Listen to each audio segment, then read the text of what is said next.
meters underground. So there are very logical and safe and proven ways to make sure that hydraulic fracturing operations can be conducted safely. And of course, with the fact that there have been tens of millions of fractured wells in the world with a very limited number of mishaps, I hope there is statistical evidence that that's the case. Let me say also a few words about Juan José Aranguren, who indeed was our country chairman in Argentina before he retired, and subsequently was invited to become the Minister of Energy in Argentina. Mr. Aranguren, indeed, as part of his long-term incentives program, had been awarded shares in the company, as we all have, with the obligation, by the way, to hold them. That is also part of the company policy. He has, upon becoming minister, he has sold his shares. And on the occasions that I have visited Argentina and I've met with President Macri, it has been very clear that Mr. Aranguren is not involved in any of the decision-making associated with Shell, even though he does not have anymore any beneficial interest in the company. He is recused from making decisions, and another minister on the cabinet of President Macri actually takes decisions that may affect our license to operate or any aspect of our position in Argentina. And to my best understanding, that is still the case at the present day. Thank you very much. Muy bien, muchas gracias por la respuesta a nuestras preguntas. Pero nada más dejarle a ustedes, señores accionistas, esta preocupación, advertencia, y que tiene que ver con que todo esto lindo que usted dice que ocurre de la relación como buenos vecinos es lo que está gestando una violación de derechos, porque somos portadores de derechos preexistentes al Estado argentino como pueblo originario. Estamos contenidos en la Constitución Nacional y en tratados internacionales como el 169, por lo que no vamos a permitir que nos sigan tratando como buenos vecinos, sino como integrantes de un pueblo originario que Argentina ratificó nuestra existencia. Y nada más decirle de continuar con esta actitud de seguir con la política del Estado Nacional. Nos vamos a encontrar en el territorio y seguramente ya el diálogo de buenos vecinos no va a existir, porque tendremos que parar las máquinas, nada más. Es un placer para mí haber cumplido con el objetivo que me delegaron nuestras autoridades. Allí en territorio mapuche, en lo que hoy denominan Vaca Muerta, y sepan de que vamos a defender nuestras vidas, que allí cohabitan con nosotros, porque el petróleo es la sangre de nuestra tierra, los ríos son nuestros hermanos, las montañas son nuestros hermanos, y estamos dispuestos a defenderlo a como dé lugar, como todo ser humano debe defender la tierra. Thank you very much for answering our questions. But I would like to to mention a warning for everybody, for the shareholders, because you speak very beautiful words about being good neighbors, wanting to be good neighbors. But we are now neighbors. We are a people that was there before the Argentinian state was created. We are recognized as such. So we are not your good neighbors. You are not our good neighbors. We are an ancient people that is living there, and we do not want to be treated as neighbors.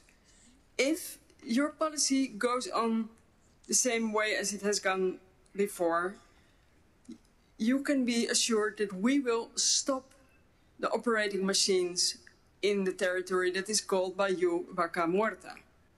So that's a warning. I would like to end with telling you that it's been a great pleasure for me to have been here as a representative of my people, and I would like to explain that you can be assured that we are going to defend our lives. The oil, for us, the oil is our blood. The rivers are our brothers and sisters. The mountains are our brothers and sisters. And we will defend our people like anybody would do. Thank you.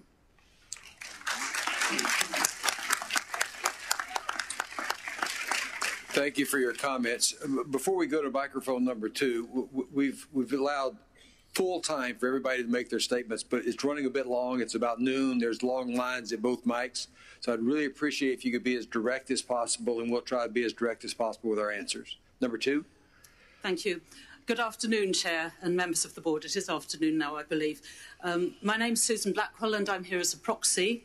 That's a very hard act to follow, the previous contribution, but I would like to put a question to you on behalf of the Union of Concerned Scientists, which is an organisation founded in the 60s in the United States and unable to send anyone to be here in person today. Shell is currently implicated in lawsuits brought by a number of US cities and counties seeking damages for climate impacts directly attributable to your business. Shell is also facing the threat of a lawsuit here in the Netherlands if it does not bring its business plan in line with the 2-degree scenario. Shell has acknowledged in securities filings that these lawsuits may adversely affect earnings, and last year remarked that, I quote, "Trust in Shell has been eroded to the point where it is an issue for our long-term future," unquote.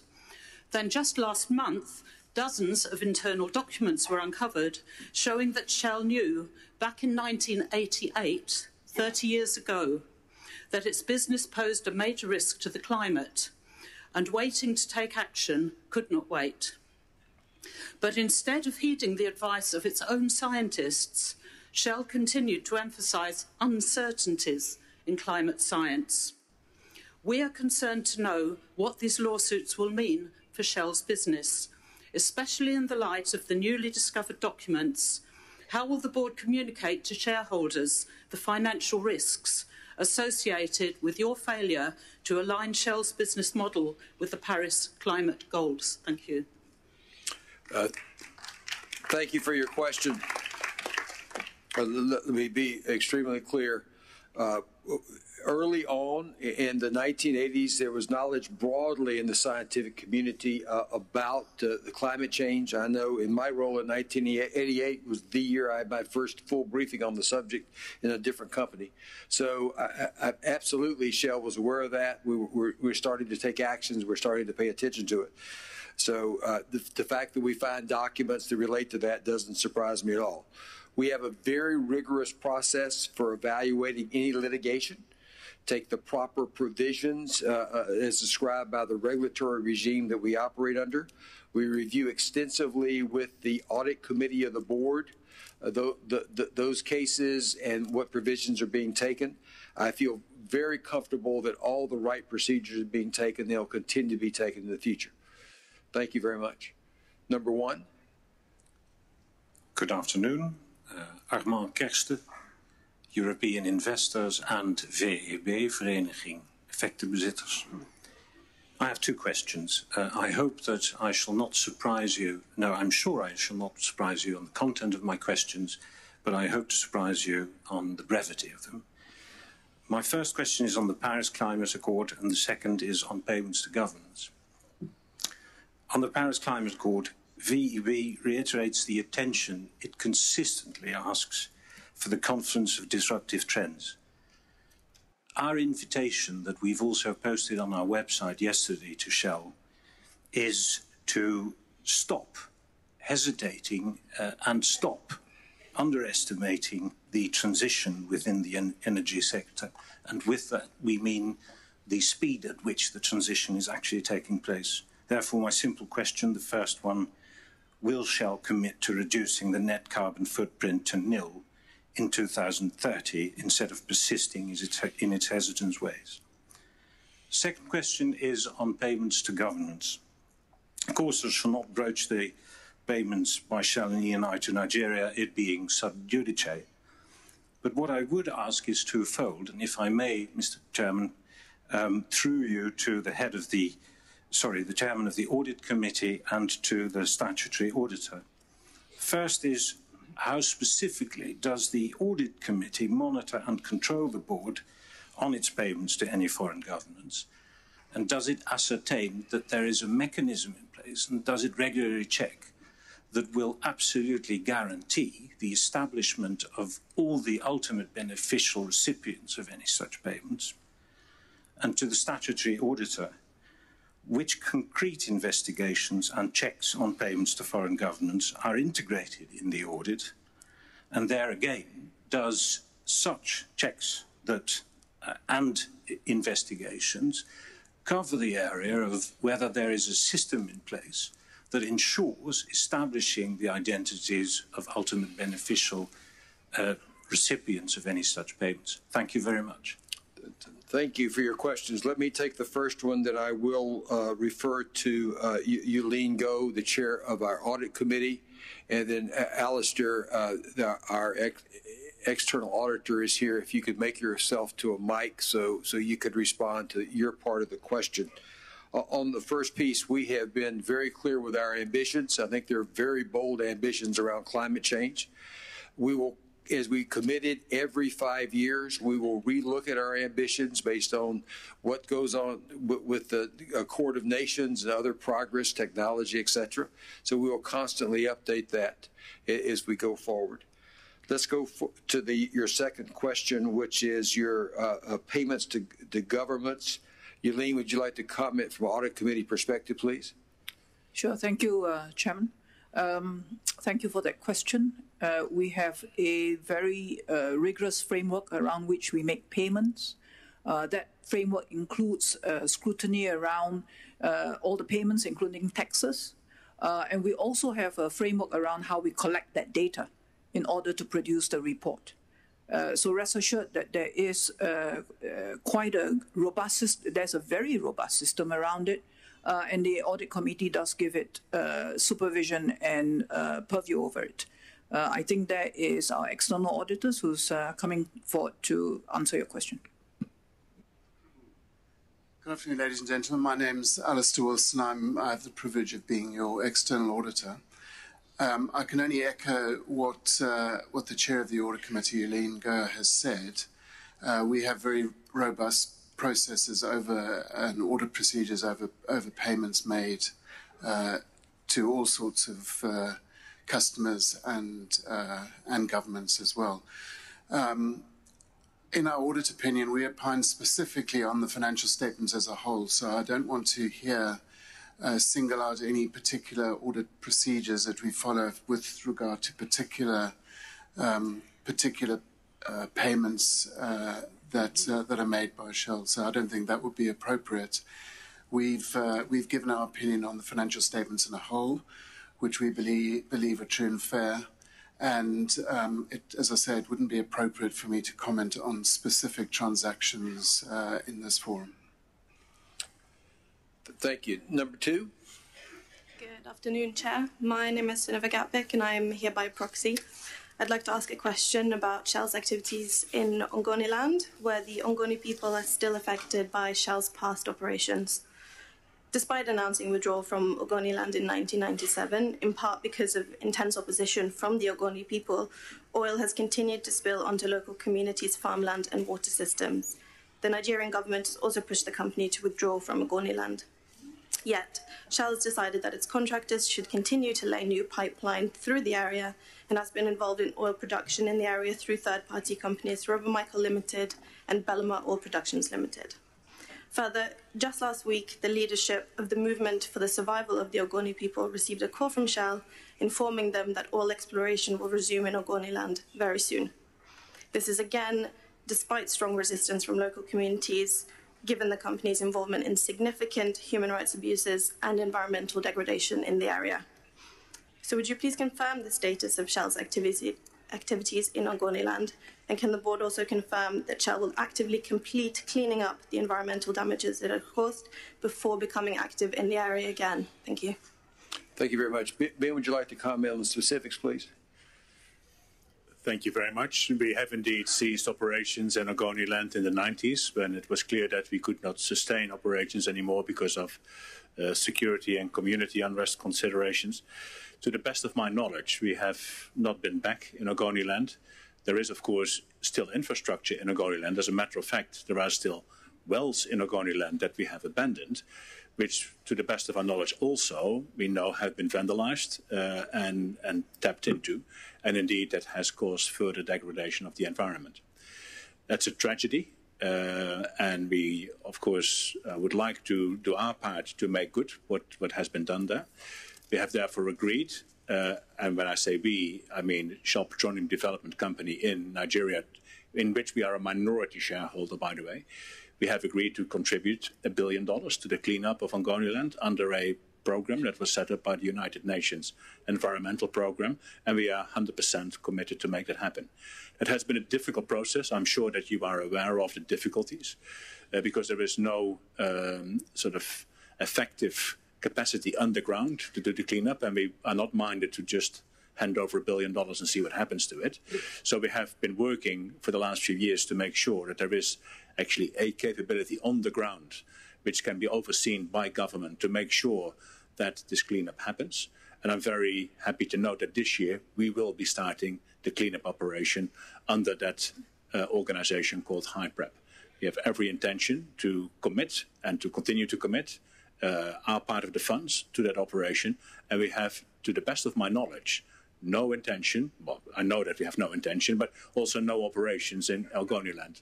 So the fact that we would somehow have contacted Ogoni people to go back in there with operation is entirely new to me. Rest assured, I will follow it up. And rest assured, we will not go back into Ogoniland to operate. Thank you. Number one. Thank you, Mr. Chairman. My name is Jan Juffermans, Chairman of the Dutch Footprint Group. And you started with the crucial issue of safety. My question is about safety. In 2016, I have asked you if you knew about the report from DARA in Madrid, the so-called Climate Vulnerability Monitor, concerning 400,000 climate deaths every year, which are part of the calculated total almost 5 million people killed every year in the chain, in the complete chain of fossil fuels. It's just by oil, gas and coal, the whole operation and the sales. And at that time you said you didn't know the report, the monitor, and I have handed over in lunchtime the information about the report. In 2017, last year, I've asked you if you did read the report, the monitor, the Climate Vulnerability Monitor, and if Shell feels responsible for the fact that almost 5 million people are killed every year in your chain of oil, gas, and coal. And you answered, yes, we know that monitor and we feel responsible. Now comes my crucial question. This year, I'd like to ask you if this question and your answer were written down in the minutes of that meeting. I could not find the minutes. Are our questions here written down in minutes, and are they somewhere to find? If not, I'd like to ask you to confirm that my question now will be written in the minutes of this year. Linda, could you respond to the question on the minutes, please? Sure. Thank you, Chairman. Thank you for your question.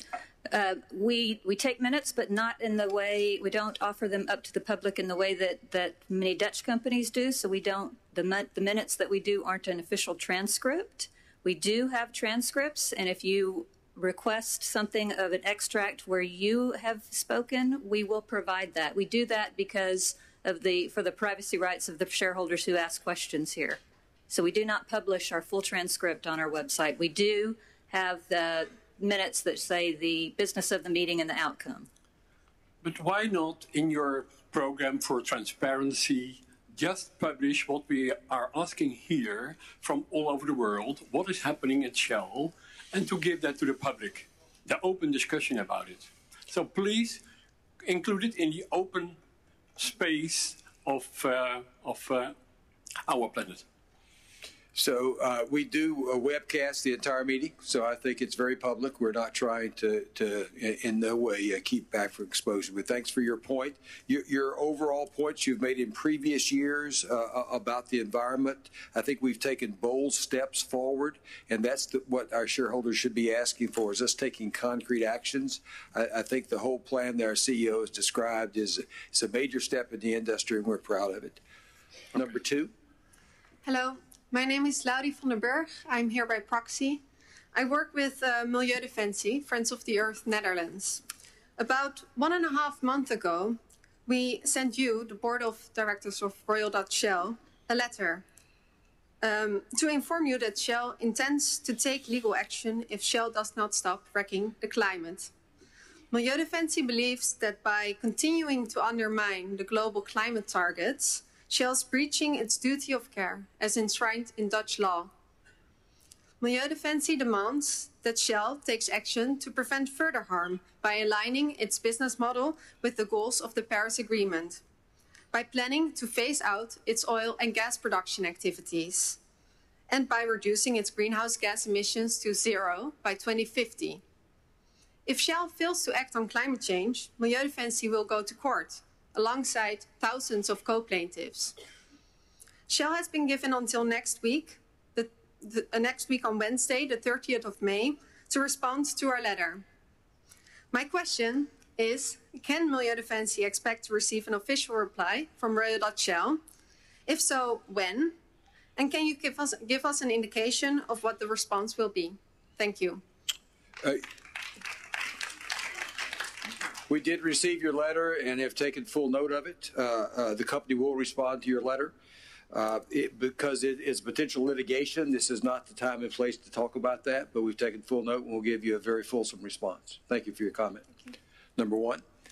Thank you, Mr. Chairman. My name is Kamal Özkan. I'm representing here a global trade union federation called Industry All, representing more than 50 million workers, including the employees of Shell worldwide. And in your initial statement, you refer to trust building. As far as employees are concerned, we believe there is still a long way in moving forward in trust building between company and employees. We have some good reasons for that. You particularly refer to transformation of the company. But as far as we are concerned, what we see that this transformation is a process which is going against us, particularly in terms of our employment contracts. There is a worrying trend inside Shell. Now, every year, the number of contract workers versus permanent workers is increasing. It is now 2 versus 1.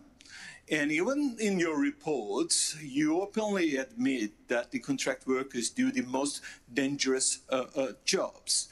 Now, Shell claims to be a sustainable company, and it also wants to make the future.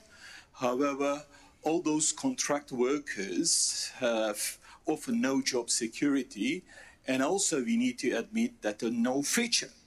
And we consider that this casualization, outsourcing of jobs, is just to put the responsibility and risk over the shoulders of workers and contractors with lower wages and worse working conditions. There are quite a number of examples in different parts of the world, in Latin America, in Africa, in Asia Pacific. Now, it has tended to be a kind of discrimination against contract workers in terms of enjoyment of fundamental rights, in terms of enjoying the working conditions. Now, the question should come to you, Mr. Chairman, that do you have any policy to reverse back this trend, to limit the outsourcing of jobs inside